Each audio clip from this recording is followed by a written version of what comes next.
Out upon it, I have loved 3 whole days together, and am like to love 3 more, if it prove fair weather. Time shall moult away his wings, ere he shall discover in the whole wide world again such a constant lover.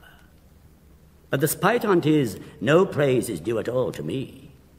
Love with me had made no stays, had it any been but she.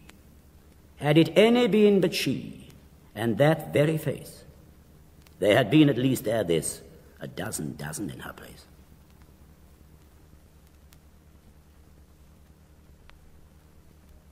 Hence, loathed melancholy, of Cerberus and blackest midnight born, in Stygian cave forlorn, mongst horrid shapes and shrieks and sights unholy, find out some uncouth cell where brooding darkness spreads his jealous wings and the night raven sings.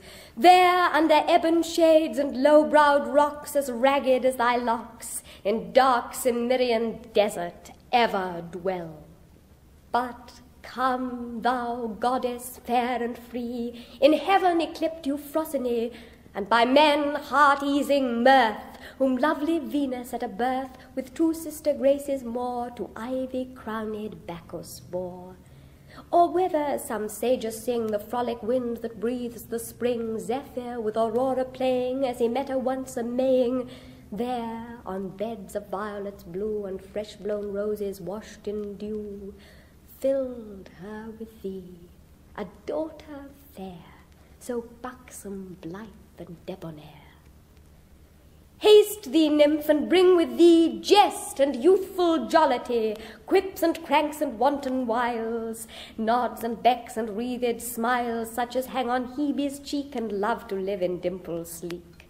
Sport that wrinkled care derides, and laughter holding both his sides.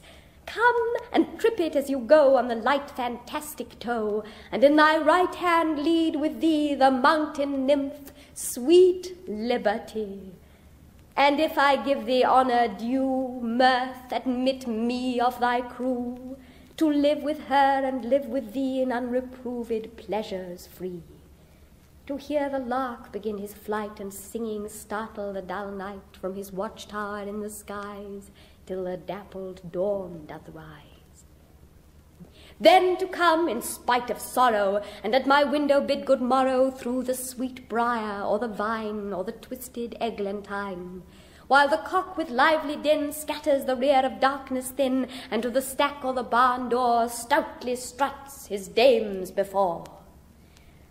Oft listening how the hounds and horn cheerly rouse the slumbering morn from the side of some hoar hill, through the high wood echoing shrill, sometime walking not unseen by hedgerow elms on hillocks green, right against the eastern gate, where the great sun begins his state, robed in flames and amber light, the clouds in thousand liveries dight. While the ploughman near at hand whistles o'er the furrowed land, and the milkmaid singeth blithe, and the mower whets his scythe, and every shepherd tells his tale under the hawthorn in the dale. Straight mine eye hath caught new pleasures, whilst the landscape round it measures, russet lawns and fallows grey, where the nibbling flocks do stray, mountains on whose barren breast the labouring clouds do often rest, meadows trim with daisies pied, shallow brooks and rivers wide, towers and battlements at seas, bosomed high and tufted trees, where perhaps some beauty lies, the cynosure of neighbouring eyes.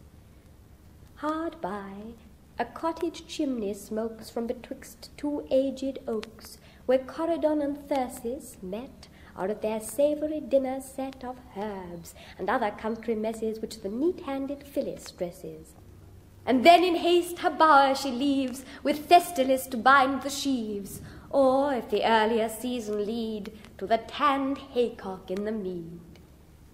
Sometimes with secure delight the upland hamlets will invite, when the merry bells ring round, and the jocund rebeck sound to many a youth and many a maid dancing in the checkered shade, and young and old come forth to play on a sunshine holiday till the livelong daylight fail.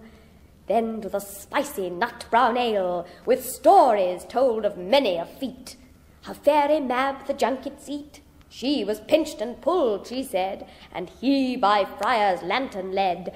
Tells how the drudging goblin sweat to earn his cream bowl duly set, when in one night, ere glimpse of morn, his shadowy flail hath threshed the corn that 10 day labourers could not end. Then lies him down the lubber fiend, and stretched out all the chimney's length, basks at the fire his hairy strength, and crop full out of doors he flings, ere the first cock his matin rings. Thus done the tales, to bed they creep, by whispering winds soon lulled asleep. Towered cities please us then, and the busy hum of men, where throngs of knights and barons bold in weeds of peace high triumphs hold, with store of ladies whose bright eyes rain influence and judge the prize of wit or arms, while both contend to win her grace whom all commend. There let Hymen oft appear in saffron robe, with taper clear, and pomp and feast and revelry, with masque and antique pageantry, such sights as youthful poets dream on summer eves by haunted stream. Then to the well-trod stage anon, if Johnson's learned sock be on, or sweetest Shakespeare, fancy's child, warble his native wood notes wild. And ever against eating cares, lap me in soft Lydian airs married to immortal verse, such as the meeting soul may pierce in notes with many a winding bout of linked sweetness long drawn out, with wanton heed and giddy cunning, the melting voice through mazes running, untwisting all the chains that tie the hidden soul of harmony, that Orpheus' self may heave his head from golden slumber on a bed of heaped Elysian flowers, and hear such strains as would have won the ear of Pluto to have quite set free his half-regained Eurydice. These delights, if thou canst give, mirth with thee I mean to live.